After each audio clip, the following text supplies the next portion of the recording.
Welcome back to my little corner of the internet where I share holistic wellness practices, tips, and advice for those wanting to heal, grow, and expand in order to step into the highest versions of themselves.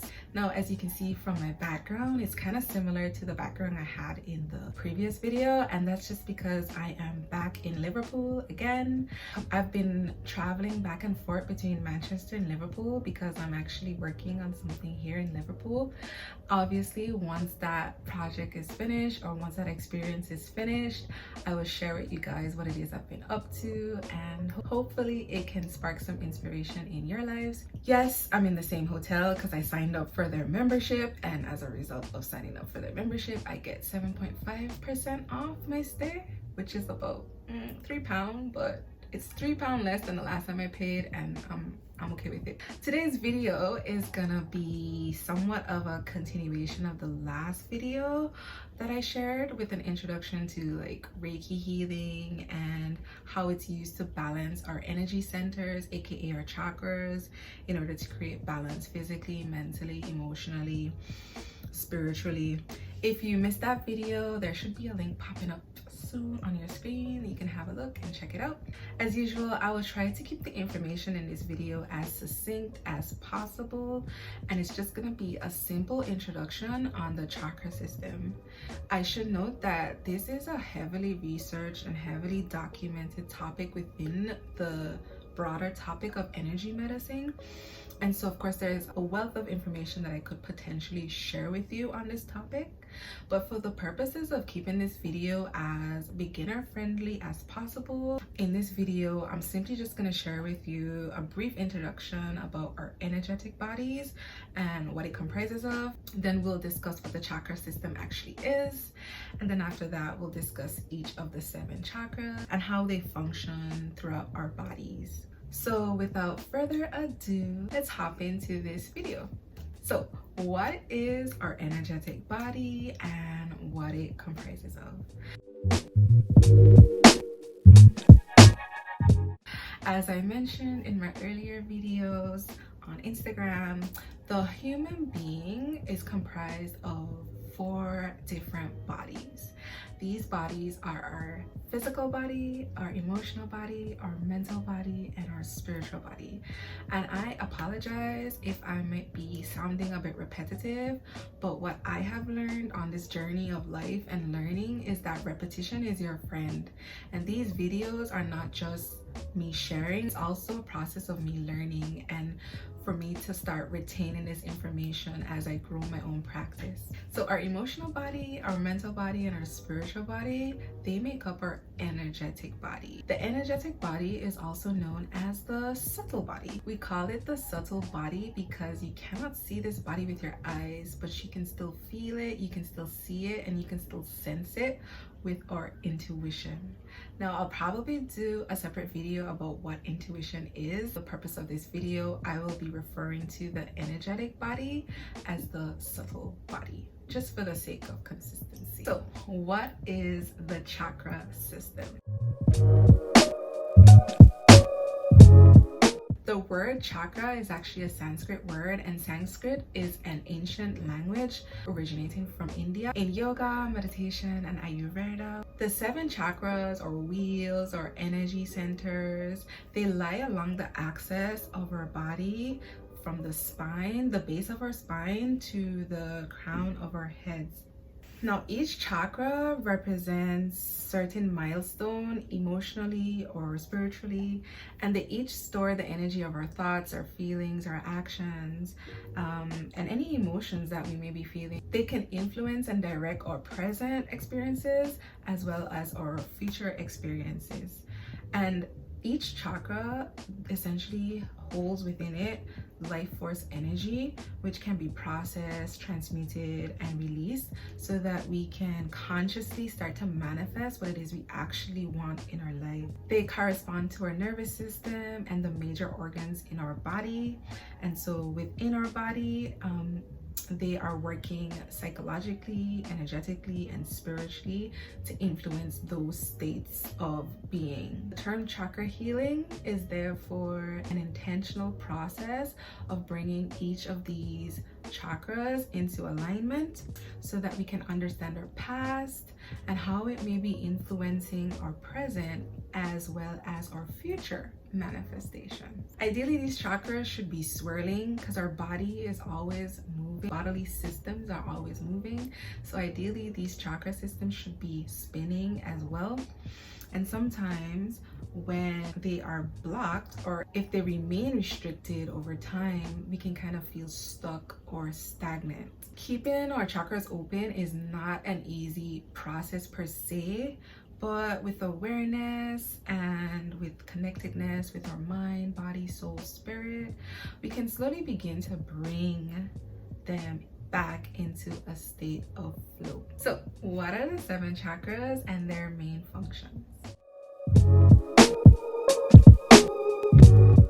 I should note as well that in yogic tradition, each of these chakras has a Sanskrit name, but for the purposes of this video, I'll be referring to each of these chakras by their Western names for easy reference. Without going too much in depth, as I mentioned before, there are hundreds of books, hundreds of resources go into a lot of detail about the chakras. This is just an introductory video, so I'm just gonna briefly state what each chakra is and what their functions are throughout our body. So we'll start with the first chakra, which is our root chakra. The root chakra is located at the base of the spine, and it is represented visually by a deep red color. This chakra represents the element of earth, and it also represents our foundation, our security, our stability, and our basic survival needs. Our basic survival needs will include like our money, our finances, our shelter, our water, our food, the things that keep us moving on a day-to-day basis. And any of our basic survival needs feel threatened, this can cause a block in our root chakra. When this chakra is open, we feel safe and secure and fearless. And if this chakra is blocked, we can kind of feel threatened or ungrounded.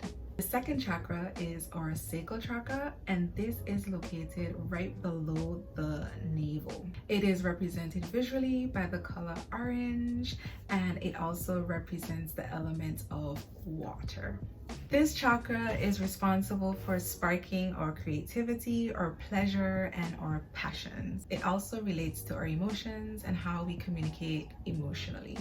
When this chakra is open, we can feel creative and fluid, but when this chakra is blocked, we tend to feel a lack of control in our lives. The third chakra is our solar plexus chakra, and this chakra is located right above the navel, right below our breastbone. It is represented visually by a bright yellow color. It's also related to the element of fire. This is the energy center, which is the source of our personal power and our personal autonomy. When our solar plexus chakra is open, we can feel free to express ourselves and our truth.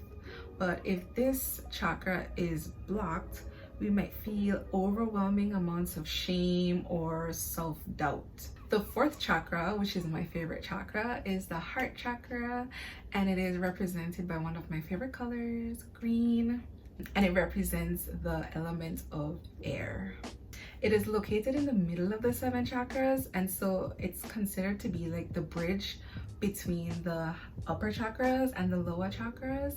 The lower chakras are the chakras that keep us grounded, and our higher chakras are the chakras that keep us connected to source and our higher self. The heart chakra, it acts as a bridge between our higher self, our higher consciousness, and our connectedness to earth, our grounding. This chakra is the source of our love and connection.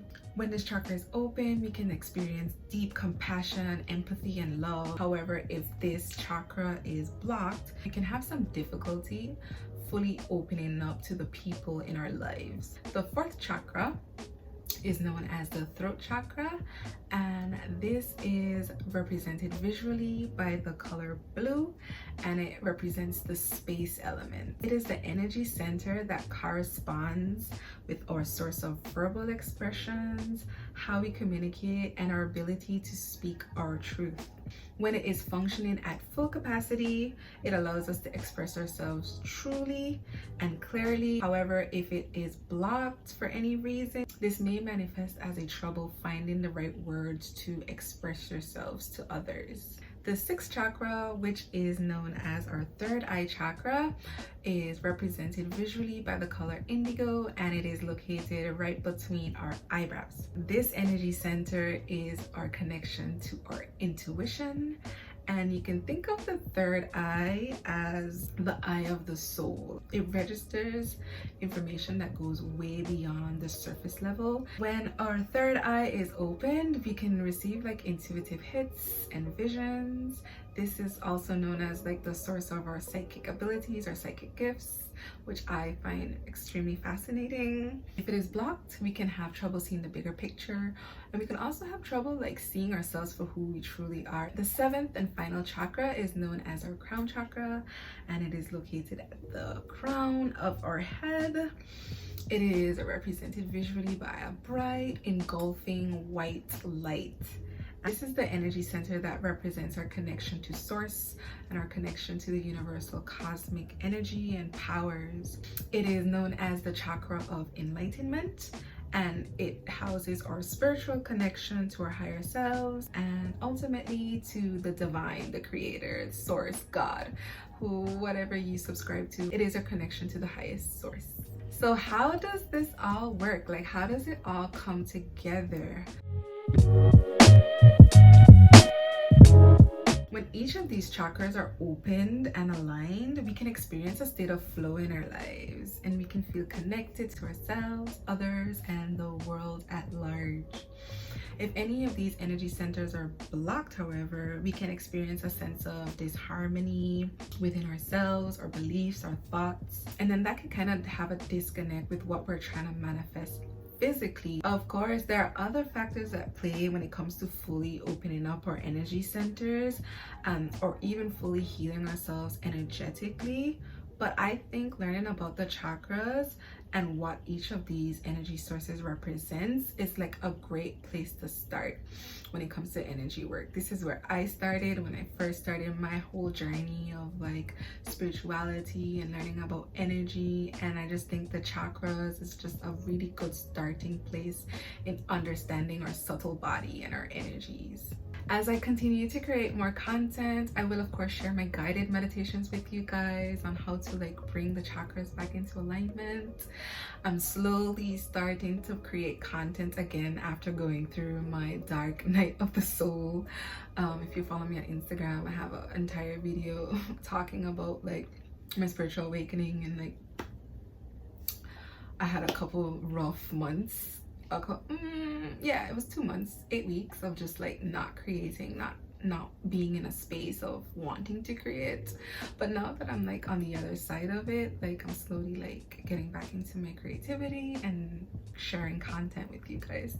So stay tuned, watch this space. I'll start sharing my guided meditations with you guys soon. So that's it for today's video, guys. As usual, I hope you found this information helpful in some way. My mission is simply to share with you guys the practical tools and tips and advice on how to help you guys heal and grow and expand consciously. Consciousness is basically just mindfulness, like the awareness of how your thoughts, emotions, feelings, and actions actually impact the reality that you're experiencing right now.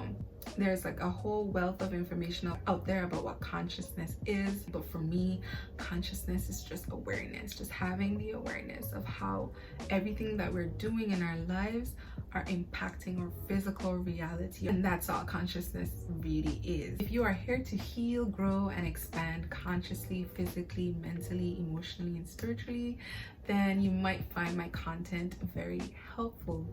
If you have been enjoying my content so far and you've been finding it helpful, you can go ahead and subscribe to my channel. It's absolutely free to do so. If you connect, if it resonates, please, as a new YouTuber, like, all of your support is welcome. As always, please feel free to leave a few words of encouragement in the comment section below.